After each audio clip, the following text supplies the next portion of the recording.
One of the biggest mistakes is to think that exercise is always equal to workout. You don't need a gym.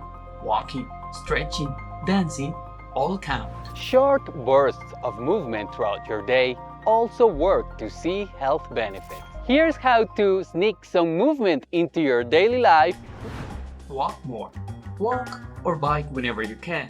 Take the stairs. Walk while you're on the phone. Screen time switch. Every 30 minutes, stand up and stretch. Try TikTok lunges or Netflix squats. Mini workouts. Coffee brewing. Do 10 squats. Cooking. Dance while you wait. Brushing your teeth. Do calf raises. Desk hacks.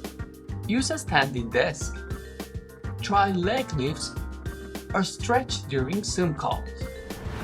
Active breaks. Set a timer every hour for a 2-minute movement break, and you can do jumping jacks, stretching, walking, anything counts. Turn chores into a workout. Clean like it's cardio. Garden like it's a strength training. Make it social. Challenge a friend or start a dance party at home. Walking is the easiest and most powerful activity. What's the bottom line? Whether 2K, 4K, or 10K, moving is always better than staying still. It's about small, consistent effort, not perfection. As always, check with your doctor first. Just start walking. Every step counts.